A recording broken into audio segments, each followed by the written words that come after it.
Beautiful Joe, an Autobiography by Marshall Saunders. Chapter 1. Only a Cur. My name is Beautiful Joe, and I am a brown dog of medium size. I am not called Beautiful Joe because I am a beauty.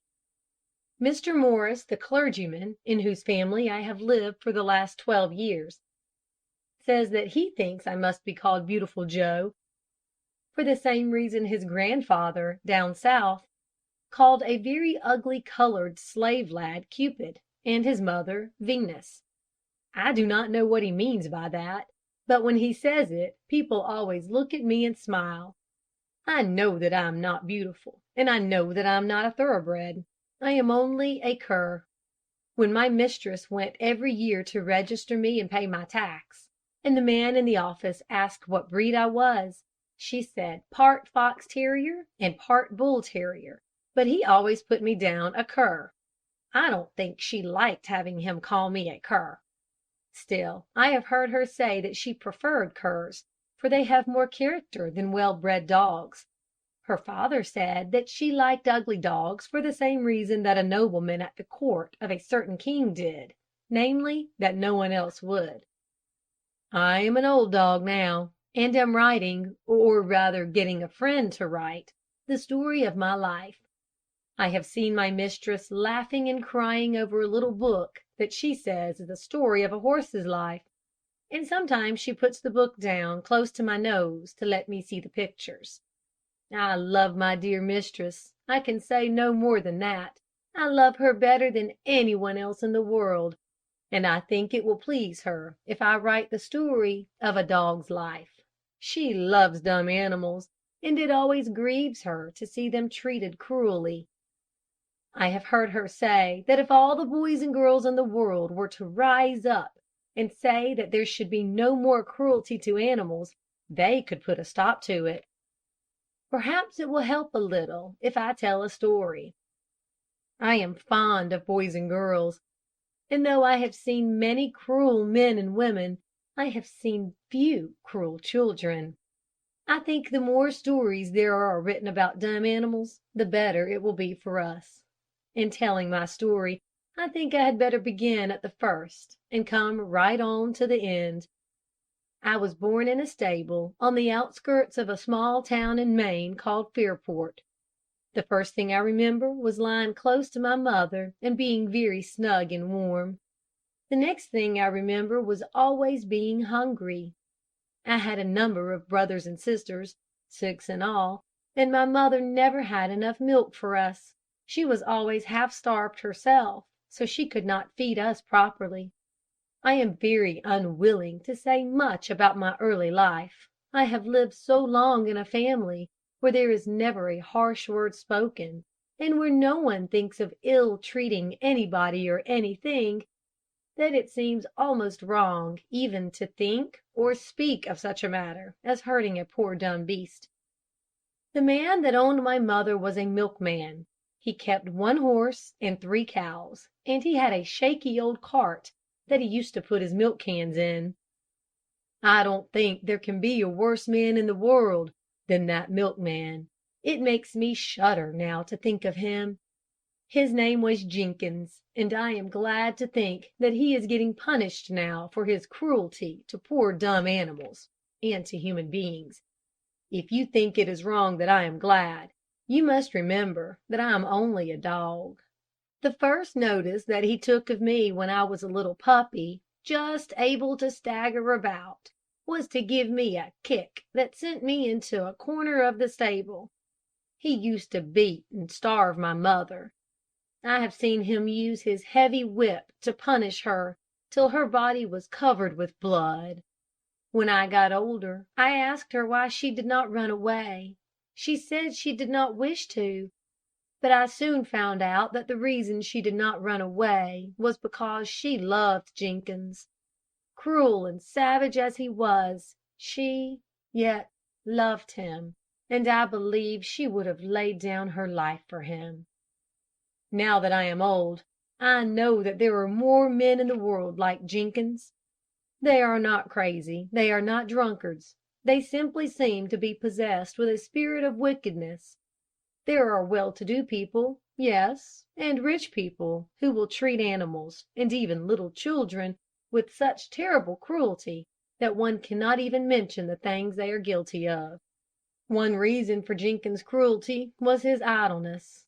After he went his rounds in the morning with his milk cans, he had nothing to do till late in the afternoon but take care of his stable and yard. If he had kept them neat, and groomed his horse, and cleaned the cows, and dug up the garden, it would have taken up all his time. But he never tidied the place at all, till his yard and stable got so littered up with things he threw down that he could not make his way about. His house and stable stood in the middle of a large field, and they were at some distance from the road. Passers-by could not see how untidy the place was. Occasionally a man came to look at the premises, and see that they were in good order. But Jenkins always knew when to expect him, and had things cleaned up a little. I used to wish that some of the people that took milk from him would come and look at his cows. In the spring and summer he drove them out to pasture, but during the winter they stood all the time in the dirty, dark stable, where the chinks in the wall were so big that the snow swept through almost in drifts. The ground was always muddy and wet. There was only one small window on the north side, where the sun only shone in for a short time in the afternoon. They were very unhappy cows, but they stood patiently and never complained, though sometimes I know they must have nearly frozen in the bitter winds that blew through the stable on winter nights. They were lean and poor, and were never in good health. Besides being cold, they were fed on very poor. Jenkins used to come home nearly every afternoon with a great tub in the back of his cart that was full of what he called peelings. It was kitchen stuff that he asked the cooks at the different houses where he delivered milk to save for him. They threw rotten vegetables, fruit parings, and scraps from the table into a tub, and gave them to him at the end of a few days. A sour, nasty mess it always was, and not fit to give any creature. Sometimes, when he had not many peelings, he would go to town and get a load of decayed vegetables that the grocers were glad to have him take off their hands. This food, together with poor hay, made the cows give very poor milk, and Jenkins used to put some white powder in it to give it body, as he said. Once a very sad thing happened about the milk that no one knew about but Jenkins and his wife. She was a poor, unhappy creature, very frightened at her husband, and not daring to speak to him much. She was not a clean woman, and I never saw a worse looking house than she kept. She used to do very queer things that I know now no housekeeper should do. I have seen her catch up the broom to pound potatoes in the pot. She pounded with the handle, and the broom would fly up and down in the air, dropping dust into the pot where the potatoes were. Her pan of soft mixed bread she often left uncovered in the kitchen, and sometimes the hens walked in and sat in it. The children used to play in mud puddles about the door. It was the youngest of them that sickened with some kind of fever early in the spring, before Jenkins began driving the cows out to pasture. The child was very ill, and Mrs. Jenkins wanted to send for a doctor, but her husband would not let her. They made a bed in the kitchen, close to the stove, and Mrs. Jenkins nursed the child as best she could. She did all her work near by, and I saw her several times wiping the child's face with the cloth that she used for washing her milk pans. Nobody knew outside the family that the little girl was ill. Jenkins had such a bad name that none of the neighbors would visit them. By and by the child got well, and a week or two later Jenkins came home with a quite frightened face, and told his wife that the husband of one of his customers was very ill with typhoid fever. After a time the gentleman died, and the cook told Jenkins that the doctor wondered how he could have taken the fever, for there was not a case in town. There was a widow left with 3 orphans, and they never knew that they had to blame a dirty, careless milkman for taking a kind husband and father from them.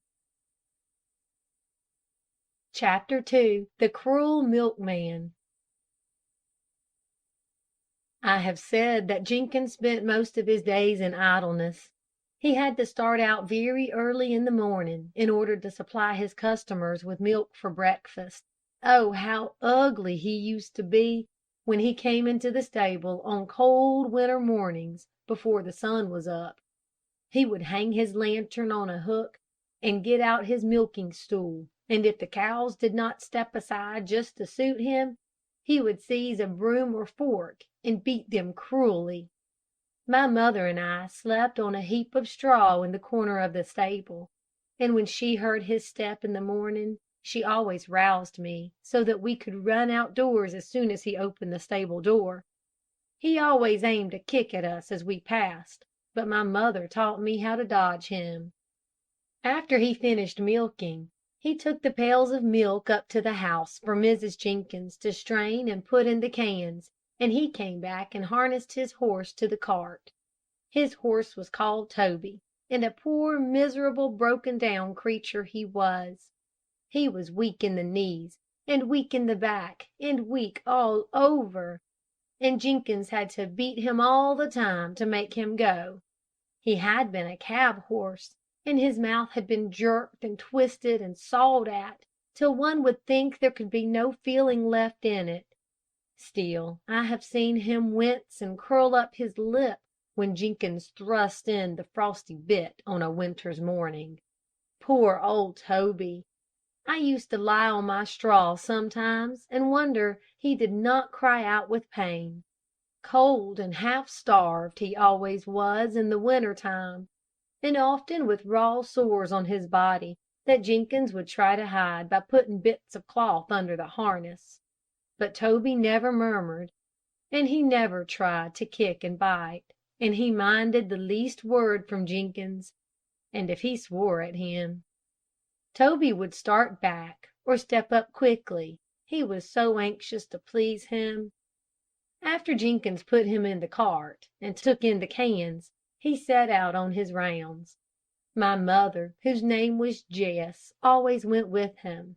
I used to ask her why she followed such a brute of a man, and she would hang her head and say that sometimes she got a bone from the different houses they stopped at. But that was not the whole reason. She liked Jenkins so much that she wanted to be with him. I had not her sweet and patient disposition, and I would not go with her. I watched her out of sight, and then ran up to the house to see if Mrs. Jenkins had any scraps for me. I nearly always got something, for she pitied me, and often gave me a kind word or look with the bits of food that she threw to me. When Jenkins come home, I often coaxed mother to run about and see some of the neighbors' dogs with me, but she never would, and I would not leave her. So from morning to night we had to sneak about, keeping out of Jenkins' way as much as we could, and yet trying to keep him in sight. He always sauntered about with a pipe in his mouth and his hands in his pockets, growling first at his wife and children, and then at his dumb creatures. I have not told what became of my brothers and sisters. One rainy day, when we were 8 weeks old, Jenkins, followed by 2 or 3 of his ragged, dirty children, came into the stable and looked at us. Then he began to swear because we were so ugly, and said if we had been good looking he might have sold some of us. Mother watched him anxiously, and fearing some danger to her puppies, ran and jumped in the middle of us, and looked pleadingly up at him. It only made him swear the more. He took one pup after another, and right there, before his children and my poor distracted mother, put an end to their lives. Some of them he seized by the legs and knocked against the stalls till their brains were dashed out. Others he killed with a fork. It was very terrible. My mother ran up and down the stable, screaming with pain, and I lay weak and trembling, and expecting every instant that my turn would come next. I don't know why he spared me. I was the only one left. His children cried, and he sent them out of the stable and went out himself.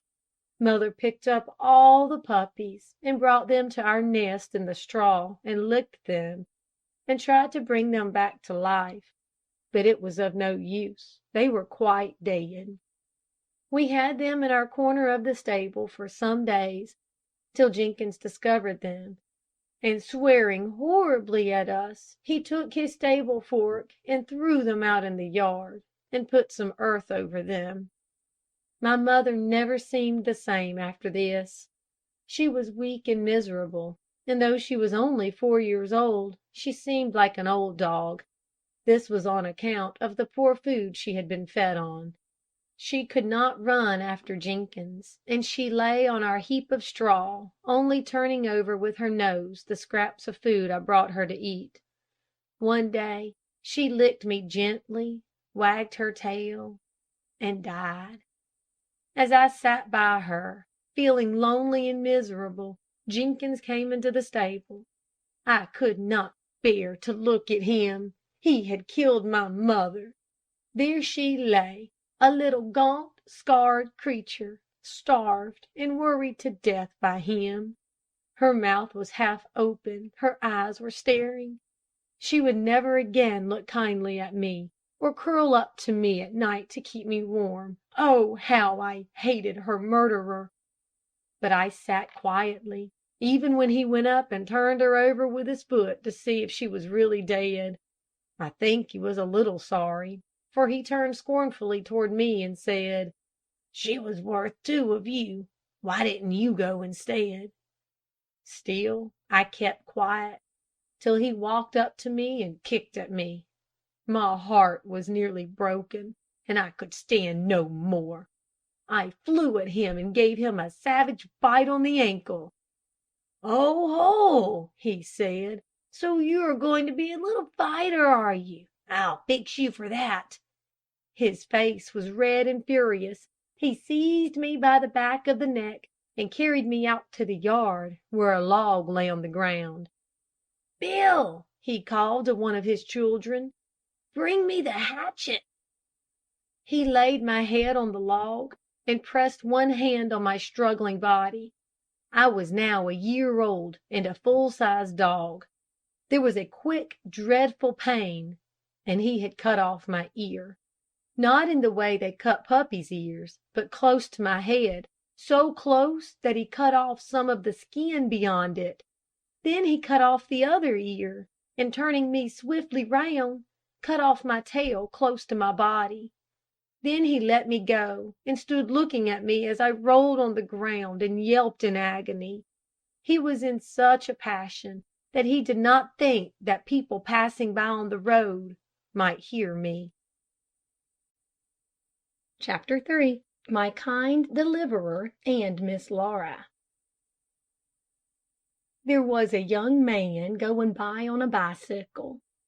He heard my screams, and springing off his bicycle, came hurrying up the path, and stood among us before Jenkins caught sight of him. In the midst of my pain, I heard him say fiercely, "What have you been doing to that dog?" "I've been cutting his ears for biting, my young gentleman," says Jenkins. "There's no law to prevent that, is there?" "And there is no law to prevent my giving you a beating," said the young man angrily. In a trice he had seized Jenkins by the throat, and was pounding him with all his might. Mrs. Jenkins came and stood at the house door, crying, but making no effort to help her husband. "Bring me a towel," the young man cried to her, after he had stretched Jenkins, bruised and frightened, on the ground. She snatched off her apron and ran down with it, and the young man wrapped me in it, and taking me carefully in his arms, walked down the path to the gate. There were some little boys standing there, watching him. their mouths wide open with astonishment. "Sonny," he said to the largest of them, "if you will come behind and carry this dog, I will give you a quarter." The boy took me, and we set out. I was all smothered up in a cloth, and moaning with pain. But still I looked out occasionally to see which way we were going. We took the road to the town, and stopped in front of a house on Washington Street. The young man leaned his bicycle up against the house, took a quarter from his pocket, and put it in the boy's hands, and, lifting me gently in his arms, went up a lane leading to the back of the house. There was a small stable there. He went into it, put me down on the floor, and uncovered my body. Some boys were playing about the stable, and I heard them say in horrified tones, "Oh, Cousin Harry, what's the matter with that dog?" "Hush," he said. "Don't make a fuss. You, Jack, go down to the kitchen and ask Mary for a basin of warm water and a sponge, and don't let your mother or Laura hear you." A few minutes later, the young man had bathed my bleeding ears and tail, and had rubbed something on them that was cool and pleasant, and had bandaged them firmly with strips of cotton. I felt much better, and was able to look about me. I was in a small stable that was evidently not used for a stable, but more for a playroom. There were various kinds of toys scattered about, and a swing and bar, such as boys love to twist about on, in two different corners. In a box against the wall was a guinea pig, looking at me in an interested way. This guinea pig's name was Jeff, and he and I became good friends. A long-haired French rabbit was hopping about, and a tame white rat was perched on the shoulder of one of the boys, and kept his foothold there, no matter how suddenly the boy moved. There were so many boys, and the stable was so small, that I suppose he was afraid he would get stepped on if he went on the floor. He stared hard at me with his little red eyes, and never even glanced at a queer-looking gray cat that was watching me, too, from her bed in the back of the vacant horse stall. Out in the sunny yard, some pigeons were pecking at grain, and a spaniel lay asleep in a corner. I had never seen anything like this before, and my wonder at it almost drove the pain away. Mother and I always chased rats and birds, and once we killed a kitten. While I was puzzling over it, one of the boys cried out, "Here's Laura!" "Take that rag out of the way," said Mr. Harry, kicking aside the old apron I had been wrapped in, and that was stained with blood.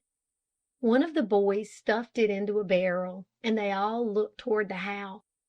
A young girl, holding up one hand to shade her eyes from the sun, was coming up the walk that led from the house to the stable. I thought then that I had never seen such a beautiful girl, and I think so still. She was tall and slender, and had lovely brown eyes and brown hair, and a sweet smile. And just to look at her was enough to make one love her. I stood in the stable door, staring at her with all my might. "Why, what a funny dog!" she said, and stopped short to look at me. Up to this, I had not thought what a queer looking sight I must be. Now I twisted round my head, saw the white bandage on my tail, and knowing I was not a fit spectacle for a pretty young lady like that, I slunk into a corner. "Poor doggie! Have I hurt your feelings?" she said, and with a sweet smile at the boys, she passed by them and came up to the guinea pig's box, behind which I had taken refuge. "What's the matter with your head, good dog?" she said, curiously, as she stooped over me. "He has a cold in it," said one of the boys with a laugh. so we put a nightcap on." She drew back and turned very pale. "Cousin Harry, there are drops of blood on this cotton. Who has hurt this dog?" "Dear Laura," and the young man coming up, laid his hand on her shoulder. "He got hurt, and I have been bandaging him." "Who hurt him?" "I had rather not tell you." "But I wish to know." Her voice was as gentle as ever, but she spoke so decidedly that the young man was obliged to tell her everything. All the time he was speaking, she kept touching me gently with her fingers. When he had finished his account of rescuing me from Jenkins, she said quietly, "You will have the man punished?" "What is the use? That won't stop him from being cruel." "It will put a check on his cruelty." "I don't think it would do any good," said the young man doggedly. "Cousin Harry!" and the young girl stood up very straight and tall, her brown eyes flashing, and one hand pointing at me. "Will you let that pass? That animal has been wronged. It looks to you to right it.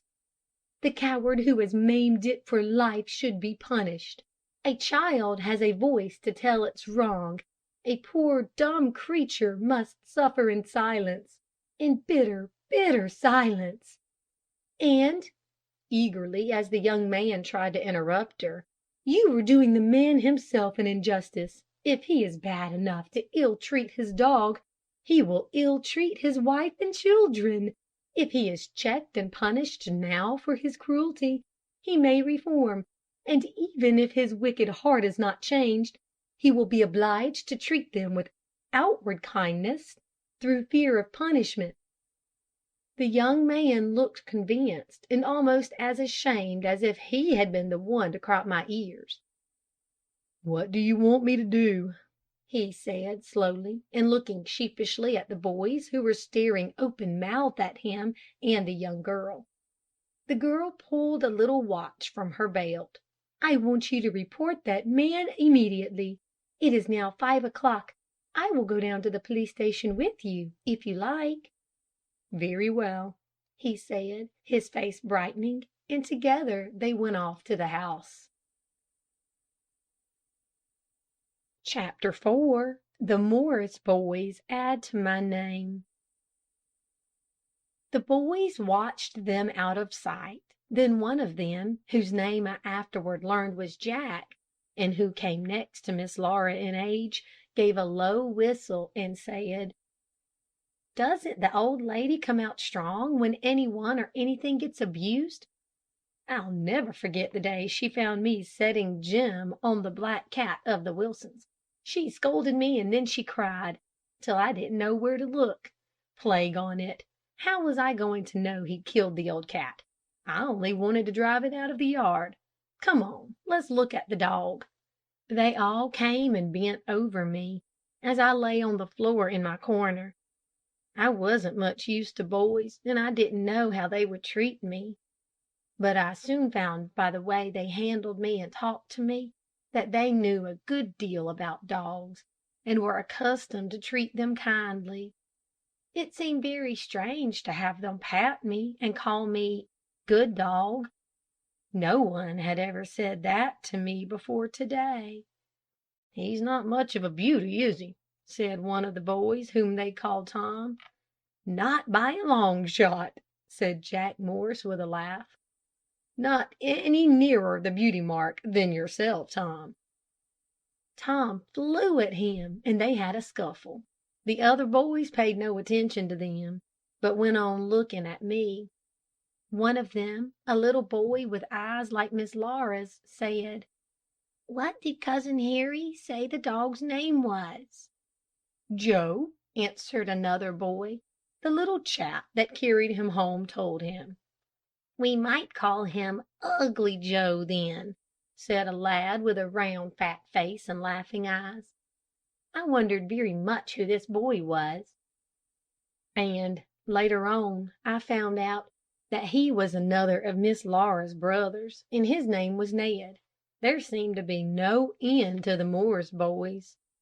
"I don't think Laura would like that," said Jack Morris, suddenly coming up behind him. He was very hot, and was breathing fast, but his manner was as cool as if he had never left the group about me. He had beaten Tom, who was sitting on a box, ruefully surveying a hole in his jacket. "You see," he went on gaspingly, "if you call him Ugly Joe, her ladyship will say that you are wounding the dear dog's feelings. Beautiful Joe would be more to her liking." A shout went up from the boys. I didn't wonder that they laughed. Plain looking as I naturally was, but I must have been hideous in those bandages. "Beautiful Joe! Then let it be," they cried. "Let us go and tell mother, and ask her to give us something for our beauty to eat." They all trooped out of the stable, and I was very sorry, for when they were with me I did not mind so much the tingling in my ears and the terrible pain in my back. They soon brought me some nice food, but I could not touch it, so they went away to their play, and I lay in the box they put me in, trembling with pain, and wishing that the pretty young lady was there to stroke me with her gentle fingers. By and by it got dark. The boys finished their play and went into the house, and I saw lights twinkling in the windows. I felt lonely and miserable in this strange place. I would not have gone back to Jenkins for the world. Still, it was the only home I had known, and though I felt that I should be happy here, I had not yet gotten used to this change. Then the pain all through my body was dreadful. My head seemed to be on fire, and there were sharp, darting pains up and down my backbone. I did not dare to howl, lest I should make the big dog, Jim, angry. He was sleeping in a kennel out in the yard. The stable was very quiet. Up in the loft above, some rabbits that I had heard running about had now gone to sleep.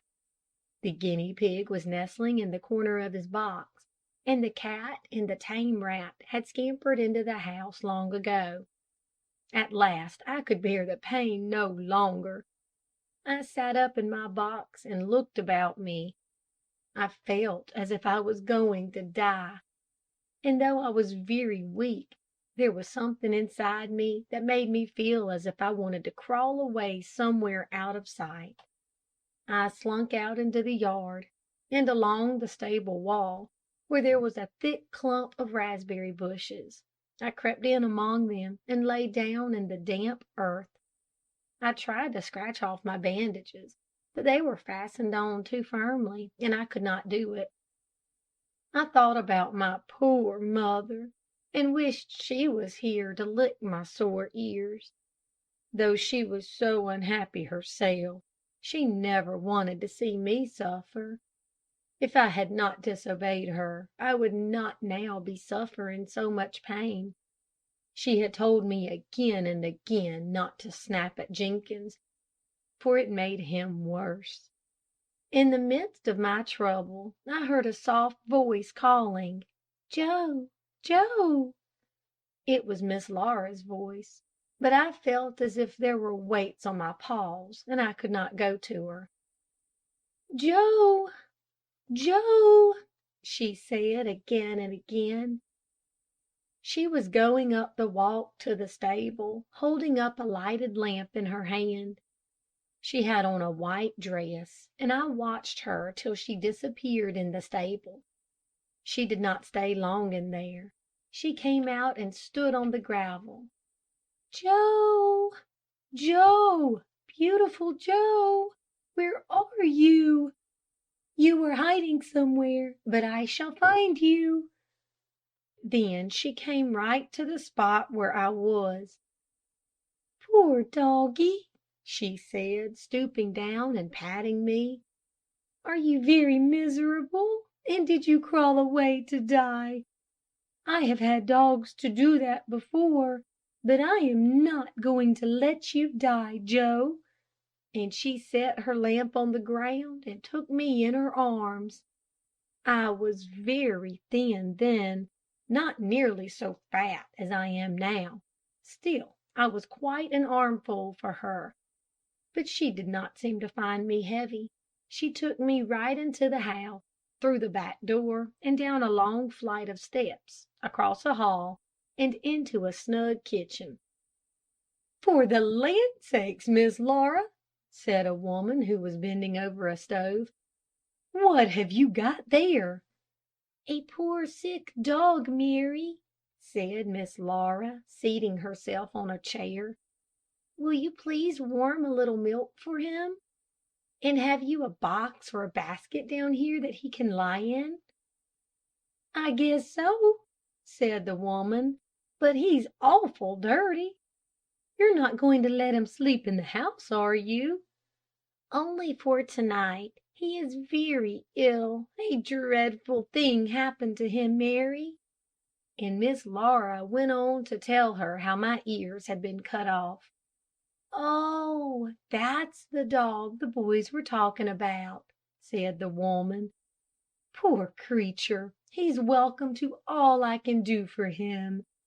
She opened a closet door and brought out a box, and folded a piece of blanket for me to lie on. Then she heated some milk in a saucepan and poured it in a saucer, and watched me while Miss Laura went upstairs to get a little bottle of something that would make me sleep. They poured a few drops of this medicine into the milk and offered it to me. I lapped a little, but could not finish it, even though Miss Laura coaxed me very gently to do so. She dipped her finger in the milk and held it out to me, and though I did not want it, I could not be ungrateful enough to refuse to lick her finger as often as she offered it to me. After the milk was gone, Mary lifted up my box and carried me into the washroom that was off the kitchen. I soon fell sound asleep, and I could not rouse myself through the night, even though I both smelled and heard someone coming near me several times. The next morning I found out that it was Miss Laura. Whenever there was a sick animal in the house, no matter if it was only the tame rat, she would get up 2 or 3 times in the night to see if there was anything she could do to make it more comfortable. Chapter 5. My New Home and a Selfish Lady. I don't believe that a dog could have fallen into a happier home than I did. In a week, thanks to good nursing, good food, and kind words, I was almost well. Mr. Harry washed and dressed my sore ears and tail every day till he went home, and one day he and the boys gave me a bath out in the stable. They carried out a tub of warm water and stood me in it. I had never been washed before in my life, and it felt very queer. Miss Laura stood by laughing and encouraging me not to mind the streams of water trickling all over me. I couldn't help wondering what Jenkins would have said if he could have seen me in that tub. That reminds me to say that 2 days after I arrived at the Morrises, Jack, followed by all the other boys, came running into the stable. He had a newspaper in his hand, and with a great deal of laughing and joking, read this to me: "Fairport Daily News, June 3rd. In the police court this morning, James Jenkins, for cruelly torturing and mutilating a dog, fined $10 and costs." Then he said, "What do you think of that, Joe? $5 apiece for your ears and your tail thrown in. That's all they're worth in the eyes of the law. Jenkins has had his fun, and you'll go through life worth about 3/4 of a dog. I'd lash rascals like that, tie them up and flog them till they were scarred and mutilated a little bit themselves. Just wait till I'm president. But there's more, old fellow. Listen. Our reporter visited the house of the above-mentioned Jenkins, and found a most deplorable state of affairs. The house, yard, and stable were indescribably filthy. His horse bears the marks of ill usage, and is in an emaciated condition. His cows are plastered up with mud and filth, and are covered with vermin. Where is our health inspector, that he does not exercise a more watchful supervision over establishments of this kind? To allow milk from an unclean place like this to be sold in the town is endangering the health of its inhabitants. Upon inquiry, it was found that the man Jenkins bears a very bad character. Steps are being taken to have his wife and children removed from him. Jack threw the paper into my box, and he and the other boys gave 3 cheers for the Daily News, and then ran away. How glad I was! It did not matter so much for me, for I had escaped him, but now that it had been found out what a cruel man he was, there would be a restraint upon him, and poor Toby and the cows could have a happier time. I was going to tell about the Morris family. There were Mr. Morris, who was a clergyman and preached in a church in Fairport; Mrs. Morris, his wife; Miss Laura, who was the eldest of the family; then Jack, Ned, Carl, and Willie. I think one reason why they were such a good family was because Mrs. Morris was such a good woman. She loved her husband and children, and did everything she could to make them happy. Mr. Morris was a very busy man, and rarely interfered in household affairs. Mrs. Morris was the one who said what was to be done and what was not to be done. Even then, when I was a young dog, I used to think that she was very wise. There was never any noise or confusion in the house, and though there was a great deal of work to be done, everything went on smoothly and pleasantly, and no one ever got angry and scolded as they did in the Jenkins family.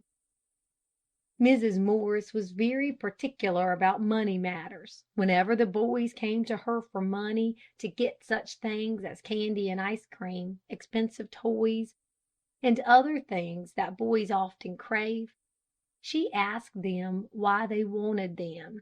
If it was for some selfish reason, she said firmly, "No, my children, we are not rich people, and we must save our money for your education. I cannot buy you foolish things." If they asked her for money for books, or something to make their pet animals more comfortable, or for their outdoor games, she gave it to them willingly. Her ideas about the bringing up of children I cannot explain as clearly as she can herself, so I will give a part of a conversation that she had with a lady who was calling on her shortly after I came to Washington Street. I happened to be in the house at the time. Indeed, I used to spend the greater part of my time in the house. Jack one day looked at me and exclaimed, "Why does that dog stalk about, first after one and then after another, looking at us with such solemn eyes?" I wished that I could speak, to tell him that I had so long been used to seeing animals kicked about and trodden upon, that I could not get used to the change. It seemed too good to be true. I could scarcely believe that dumb animals had rights. But while it lasted, and human beings were so kind to me, I wanted to be with them all the time. Miss Laura understood. She drew my head up to her lap and put her face down to me. "You like to be with us, don't you, Joe? Stay in the house as much as you like. Jack doesn't mind, though he speaks so sharply. When you get tired of us, go out in the garden and have a romp with Jim." But I must return to the conversation I referred to. It was one fine June day, and Mrs. Morris was sewing in a rocking chair by the window. I was beside her, sitting on a hassock so that I could look out into the street. Dogs love variety and excitement, and like to see what is going on outdoors as well as human beings. A carriage drove up to the door, and a finely dressed lady got out and came up the steps. Mrs. Morris seemed glad to see her, and called her Mrs. Montague. I was pleased with her, for she had some kind of perfume about her that I liked to smell. So I went and sat on the hearth rug quite near her. They had a little talk about things I did not understand, and then the lady's eyes fell on me. She looked at me through a bit of glass that was hanging by a chain from her neck, and pulled away her beautiful dress, lest I should touch it. I did not care any longer for the perfume, and went away and sat very straight and stiff at Mrs. Morris's feet. The lady's eyes still followed me. "I beg your pardon, Mrs. Morris," said she, "but that is a very queer-looking dog you have there." "Yes," said Mrs. Morris, quietly, "he is not a handsome dog." "And he is a new one, isn't he?" said Mrs. Montague. "Yes." "And that makes—" "2 dogs, a cat, 15 or 20 rabbits, a rat, about a dozen canaries, and 2 dozen goldfish. I don't know how many pigeons, a few bantams, a guinea pig, and—well, I don't think there is anything more." They both laughed, and Mrs. Montague said, "You have quite a menagerie. My father would never allow one of his children to keep a pet animal. He said it would make his girls rough and noisy to romp about the house with cats, and his boys would look like rowdies if they went about with dogs at their heels. I have never found that it made my children more rough to play with their pets," said Mrs. Morris. "No, I should think not," said the lady, languidly. "Your boys are the most gentlemanly lads in Fairport, and as for Laura, she is a perfect little lady. I like so much to have them come and see Charlie. They wake him up, and yet don't make him naughty." "They enjoyed their last visit very much," said Mrs. Morris. "By the way, I have heard them talking about getting Charlie a dog." "Oh!" cried the lady, with a little shudder. "Beg them not to. I cannot sanction that. I hate dogs." "Why do you hate them?" asked Mrs. Morris, gently. "They are such dirty things. They always smell and have vermin on them." "A dog," said Mrs. Morris, "is something like a child. If you want it clean and pleasant, you have got to keep it so. This dog's skin is as clean as yours or mine. Hold still, Joe." And she brushed the hair on my back the wrong way, and showed Mrs. Montague how pink and free from dust my skin was. Mrs. Montague looked at me more kindly, and even held out the tips of her fingers to me. I did not lick them, I only smelled them, and she drew her hand back again. "You have never been brought in contact with the lower creation as I have," said Mrs. Morris. "Just let me tell you in a few words what a help dumb animals have been to me in the upbringing of my children, my boys especially. When I was a young married woman, going about the slums of New York with my husband, I used to come home and look at my 2 babies as they lay in their little cots, and say to him, 'What are we going to do to keep these children from selfishness, the curse of the world?'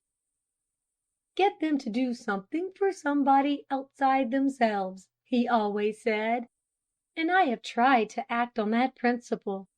Laura is naturally unselfish. With her tiny baby fingers, she would take food from her own mouth and put it into Jack's, if we did not watch her. I have never had any trouble with her.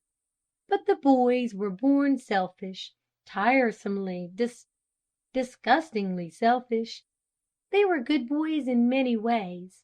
As they grew older, they were respectful, obedient. They were not untidy and not particularly rough, but their one thought was for themselves, each one for himself, and they used to quarrel with each other in regard to their rights. While we were in New York, we had only a small backyard. When we came here, I said, I am going to try an experiment. We got this house because it had a large garden and a stable that would do for the boys to play in. Then I got them together and had a little serious talk. I said I was not pleased with the way in which they were living. They did nothing for any one but themselves from morning to night. I asked them to do an errand for me, and it was done unwillingly. Of course, I knew they had their school for part of the day, but they had a good deal of leisure time, when they might do something for someone else. I asked them if they thought they were going to make real, manly Christian boys at this rate, and they said no. Then I asked them what we should do about it. They all said, "You tell us, mother, and we'll do as you say." I proposed a series of tasks, each one to do something for somebody, outside and apart from himself, every day of his life. They all agreed to this, and told me to allot the tasks. If I could have afforded it, I would have gotten a horse and cow, and had them take charge of them, but I could not do that. So I invested in a pair of rabbits for Jack, a pair of canaries for Carl, pigeons for Ned, and bantams for Willie. I brought these creatures home, put them into their hands, and told them to provide for them. They were delighted with my choice, and it was very amusing to see them scurrying about to provide food and shelter for their pet, and hear their consultations with other boys. The end of it all is, that I am perfectly satisfied with my experiment. My boys, in caring for these dumb creatures, have become unselfish and thoughtful. They had rather go to school without their own breakfast than have the inmates of the stable go hungry.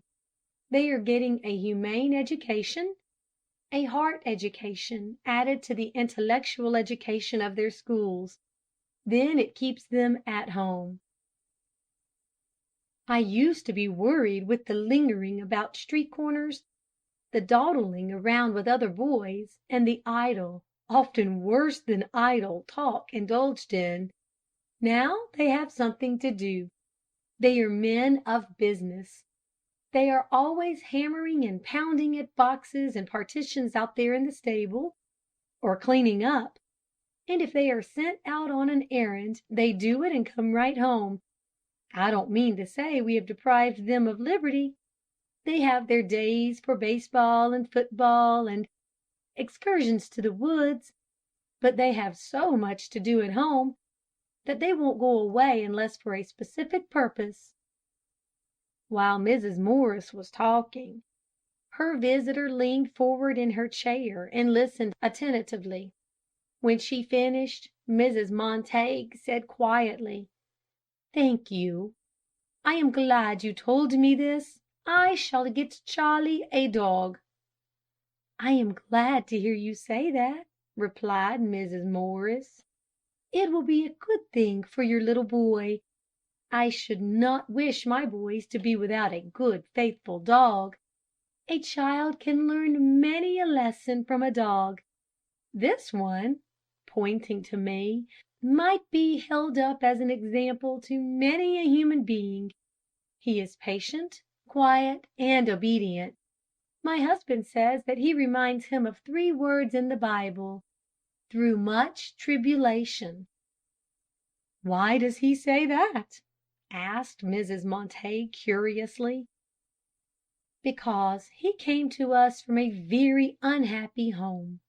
And Mrs. Morris went on to tell her friend what she knew of my early days. When she stopped, Mrs. Montague's face was shocked and pained.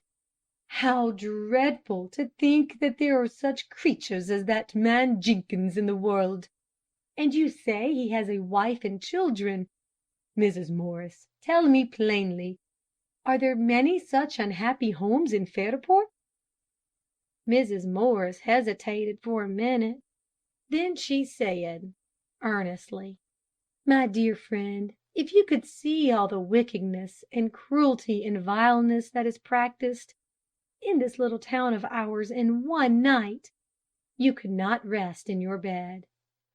Mrs. Montague looked dazed. "I did not dream it was as bad as that," she said. "Are we worse than other towns?" "No, not worse, but bad enough.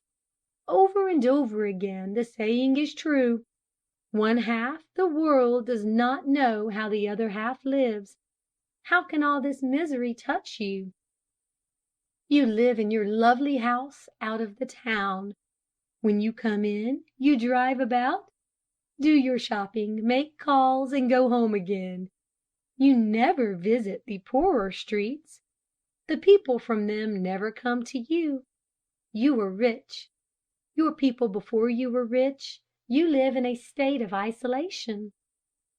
"But that is not right," said the lady in a wailing voice.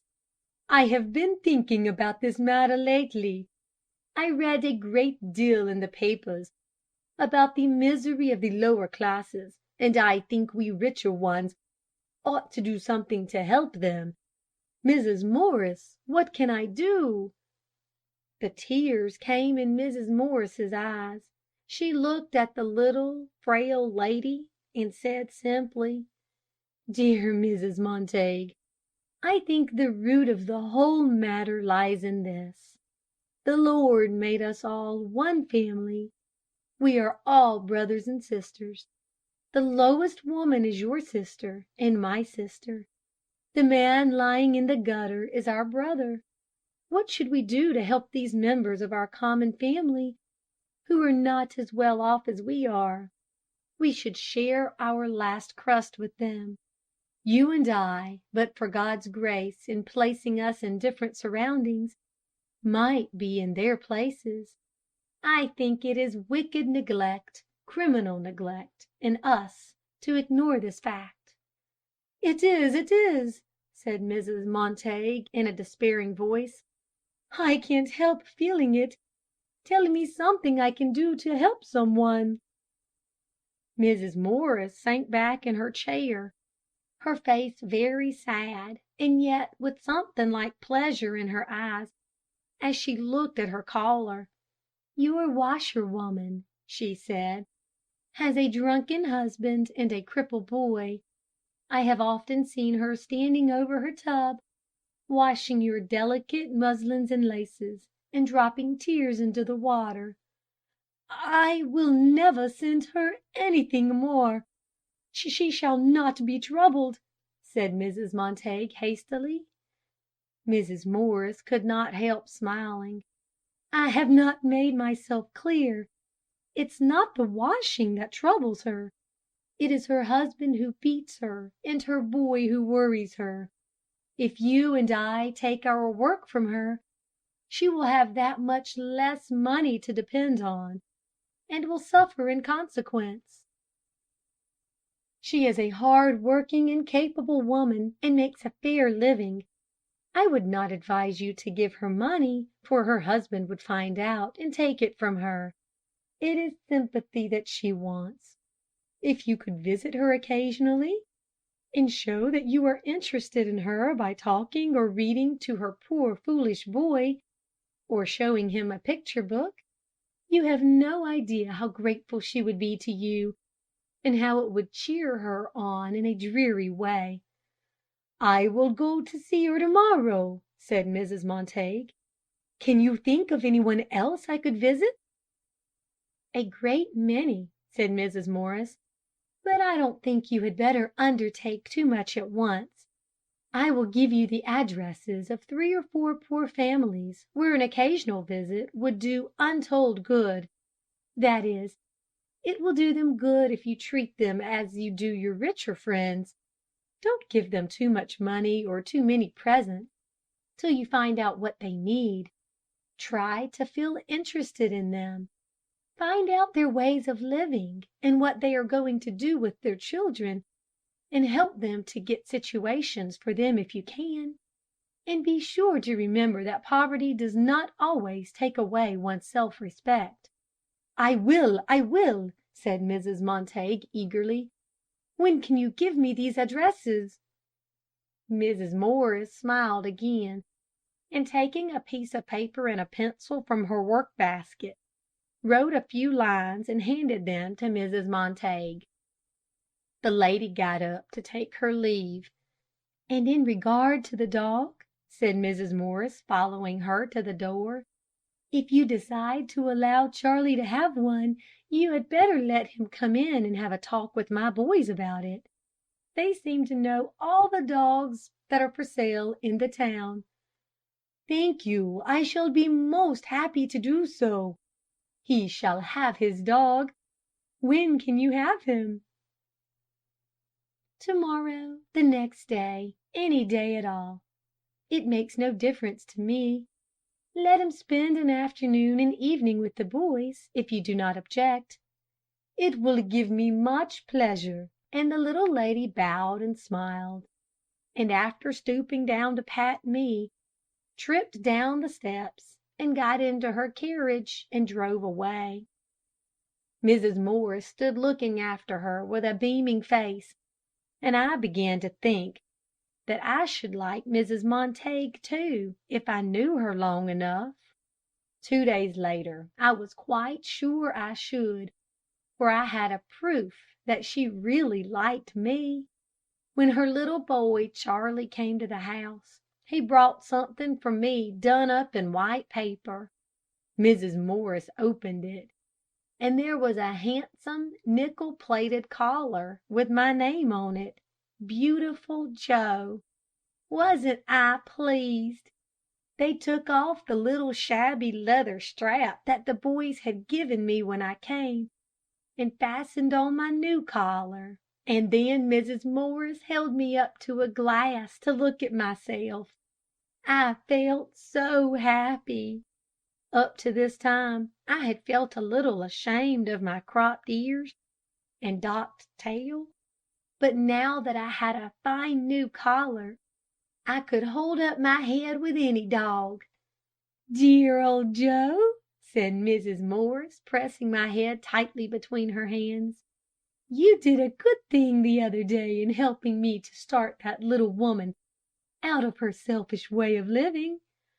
I did not know about that, but I knew that I felt very grateful to Mrs. Montague for my new collar, and ever afterward, when I met her in the street, I stopped and looked at her.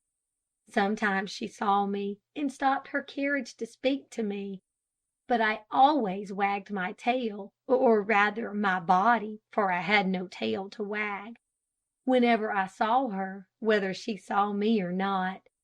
Her son got a beautiful Irish setter called Brisk. He had a silky coat and soft brown eyes, and his young master seemed very fond of him. Chapter 6. The Fox Terrier Billy. When I came to the Morrises, I knew nothing about the proper way of bringing up a puppy. I once heard of a little boy whose sister beat him so much that he said he was brought up by hand, so I think, as Jenkins kicked me so much, I might say I was brought up by foot. Shortly after my arrival in my new home, I had a chance of seeing how one should bring up a little puppy. One day I was sitting beside Miss Laura in the parlor when the door opened and Jack came in. One of his hands was laid over the other, and he said to his sister, "Guess what I've got here." "A bird?" she said. "No." "A rat?" "No." "A mouse?" "No, a pup." "Oh, Jack!" she said reprovingly.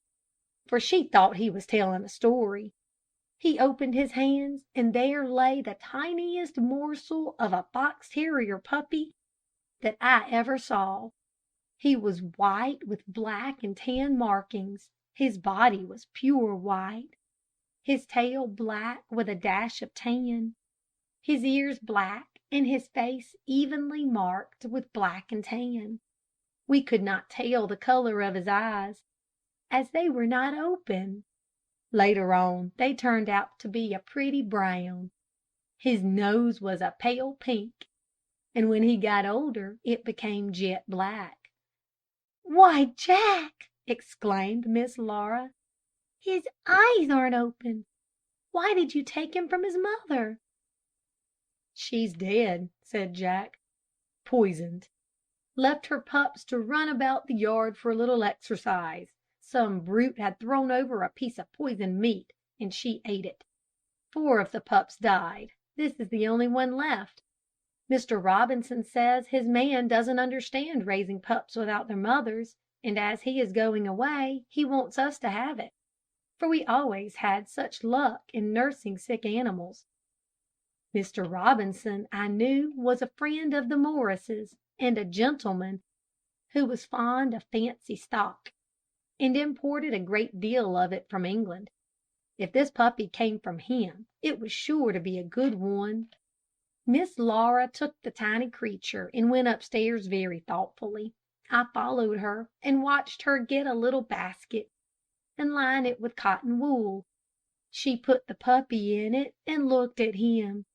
Though it was midsummer and the house seemed very warm to me, the little creature was shivering and making low murmuring noise. She pulled the wool all over him and put the window down, and set his basket in the sun. Then she went to the kitchen and got some warm milk.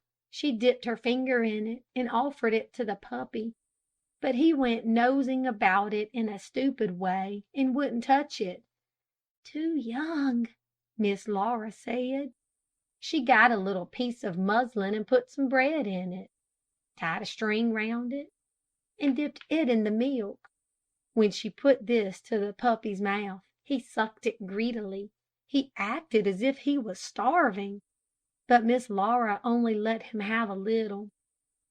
Every few hours for the rest of the day, she gave him some more milk, and I heard the boys say that for many nights she got up once or twice and heated milk over a lamp for him.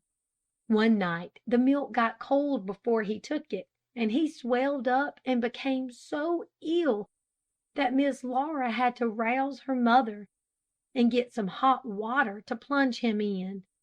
That made him well again, and no one seemed to think it was too great a deal of trouble to take for a creature that was nothing but a dog.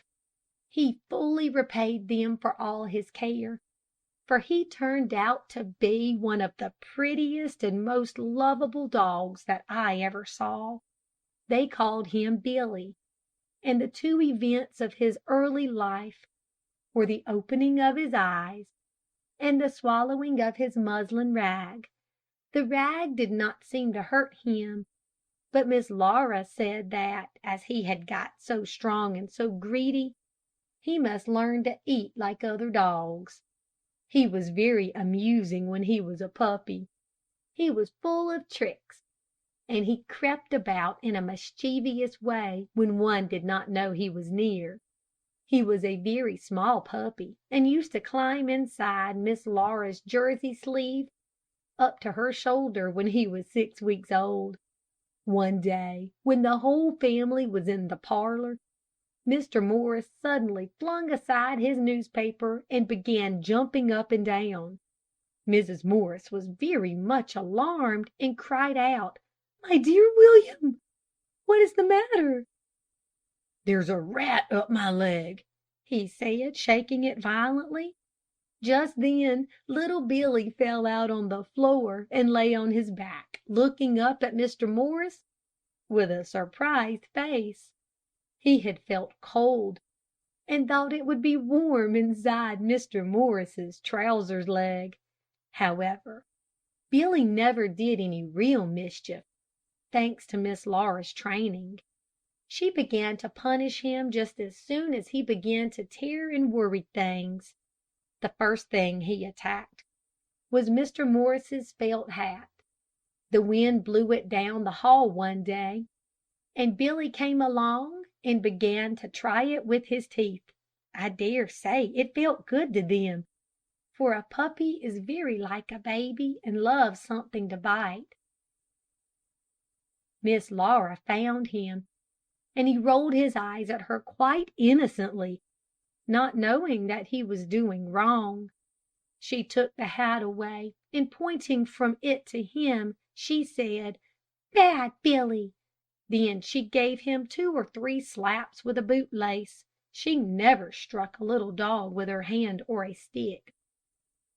She said clubs were for big dogs and switches for little dogs, if one had to use them. The best way was to scold them, for a good dog feels a severe scolding as much as a whipping. Billy was very much ashamed of himself. Nothing would induce him even to look at a hat again, but he thought it was no harm to worry other things. He attacked one thing after another, the rugs on the floor, curtains, anything flying or fluttering, and Miss Laura patiently scolded him for each one till at last it dawned upon him that he must not worry anything but a bone. Then he got to be a very good dog.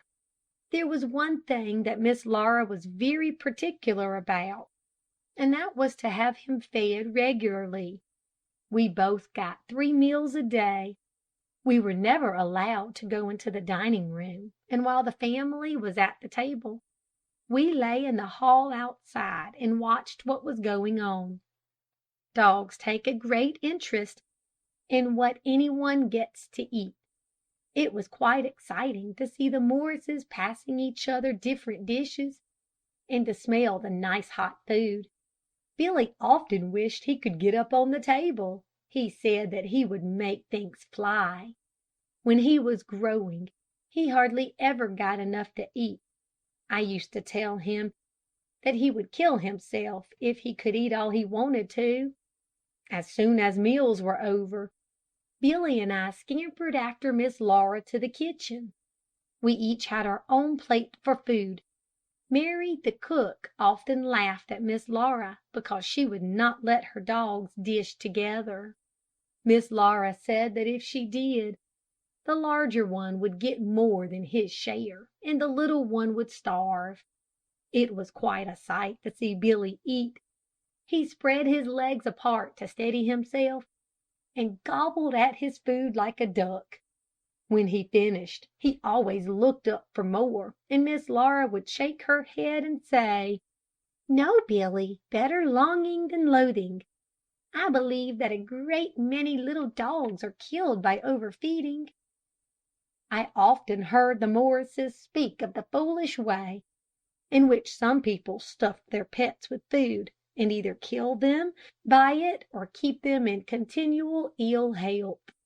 A case occurred in our neighborhood while Billy was a puppy. Some people, called Dobson, who lived only a few doors from the Morrises, had a fine bay mare and a little colt called Sam. They were very proud of this colt, and Mr. Dobson had promised it to his son James. One day Mr. Dobson asked Mr. Morris to come in and see the colt, and I went too. I watched Mr. Morris while he examined it. It was a pretty little creature, and I did not wonder that they thought so much of it. When Mr. Morris went home, his wife asked him what he thought of it. "I think," he said, "that it won't live long." "Why, papa!" exclaimed Jack, who overheard the remark. "It is as fat as a seal." "It would have a better chance for life if it were lean and scrawny," said Mr. Morris. "They are overfeeding it, and I told Dobson so, but he wasn't inclined to believe me." Now, Mr. Morris had been brought up in the country, and knew a great deal about animals. So I was inclined to think he was right, and sure enough, in a few days, we heard that the colt was dead. Poor James Dobson felt very badly. A number of the neighbors' boys went in to see him, and there he stood gazing at the dead colt, and looking as if he wanted to cry. Jack was there, and I was at his heels, and though he said nothing for a time, I knew he was angry with the Dobsons for sacrificing the colt's life. Presently he said, "You won't need to have that colt stuffed now. He's dead, Dobson." "What do you mean? Why do you say that?" asked the boy peevishly. "Because you stuffed him while he was alive," said Jack saucily. Then we had to run for all we were worth, for the Dobson boy was after us, and he was a big fellow. He would have whipped Jack soundly. I must not forget to say that Billy was washed regularly, once a week with nice smelling soap, and once a month with strong smelling, disagreeable carbolic soap. He had his own towels and washcloths, and after being rubbed and scrubbed, he was rolled in a blanket and put by the fire to dry. Miss Laura said that a little dog that has been petted and kept in the house, and has become tender, should never be washed and allowed to run about with a wet coat, unless the weather was very warm, for he would be sure to take cold. Jim and I were more hardy than Billy, and we took our baths in the sea. Every few days the boys took us down to the shore, and we went swimming with them.